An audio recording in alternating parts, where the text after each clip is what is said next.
Bila Esok Ibu Tiada, ini judulnya tuh bikin beberapa orang yang punya ibu udah tua jadi gak berani nonton nih, Bay. Iya, kayak How to Make Million Before Grandma Dies. Nah, tapi ternyata judulnya nggak akurat. Banyak sekali yang ingin aku ceritakan, Mas. Atas ketentuan Allah, aku bersyukur, terima kasih.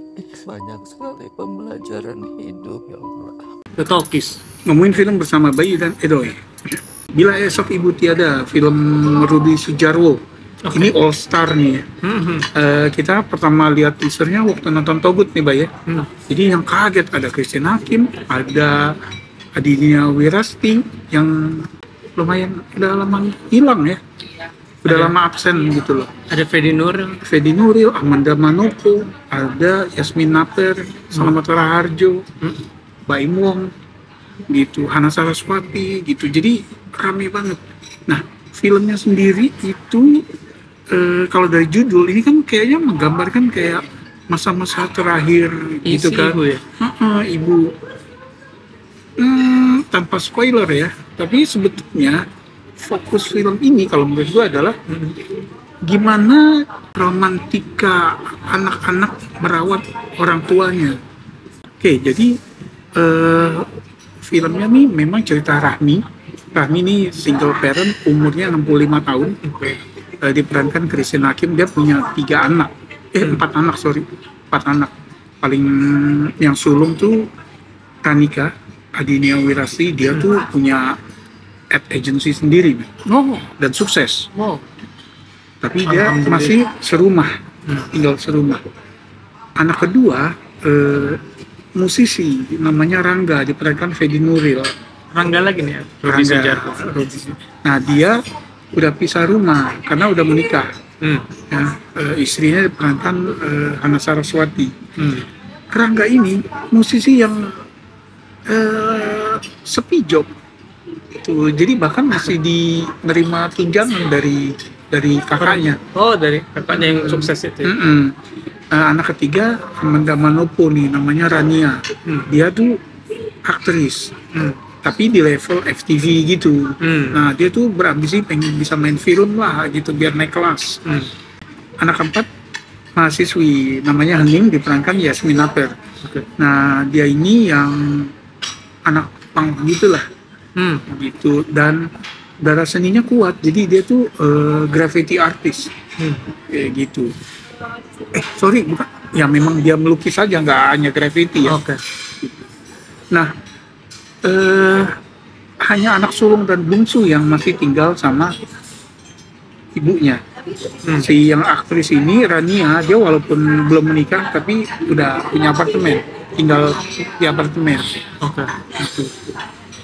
Bu Rami itu punya vertigo yang udah di level gawat, artinya dia bisa sewaktu-waktu jatuh dan meninggal. Tapi dia rahasiain itu dari anak-anaknya, karena dia pertama dia nggak pengen ngerepotin anaknya, ya. Kedua dia pengen ya orang tua pengen melihat anaknya bahagia aja gitu kan, gitu loh. Nah, sementara begitu, tapi karena dia tahu ya ini gue kayaknya umurnya nggak panjang nih, gitu ya, dia ada kayak bucket list gitulah. Nah, bucket list dia ingin ke ziarah lah ke makam suaminya di Pekalongan. Ini kan settingnya Jakarta ya, di Pekalongan, nggak deket dong. Dan dia udah mau bilang sama anaknya, gitu loh. Jadi dia mau jalan sendiri. Road trip. Dia cerita ke adiknya, diperankan Nunu Datau, gitu, Onti Esti namanya, gitu.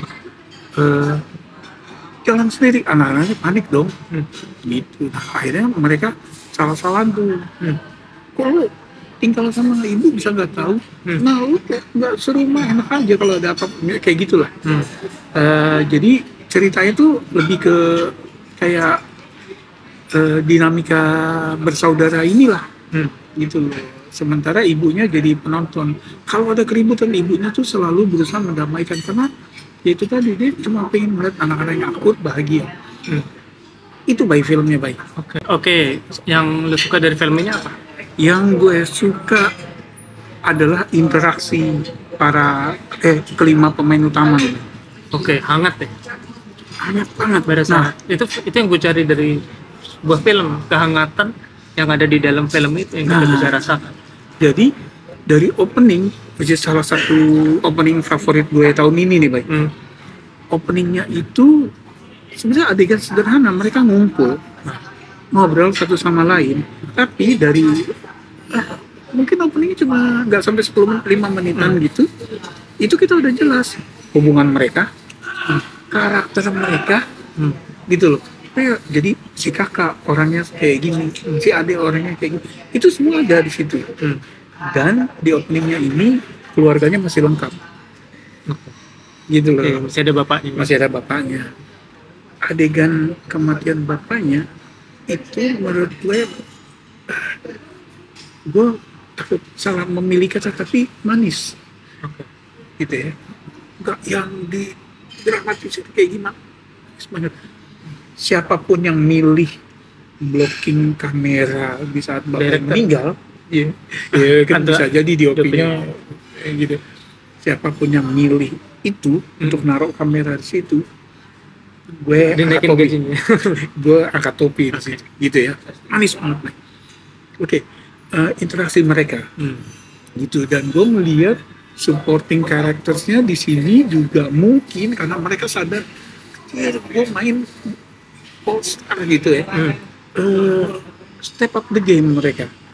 Si Baim Wong nih jadi kliennya agency, terus dia naksir sama Adini Wirasti di sini si Ranika umurnya udah 40 bulan tapi masih single. Gitu ya. Jadi dia naksir. Tapi Baim Wong emang buat di beberapa film emang intens sih biasanya. Ya. Nah, di sini dia tokohnya simpatik.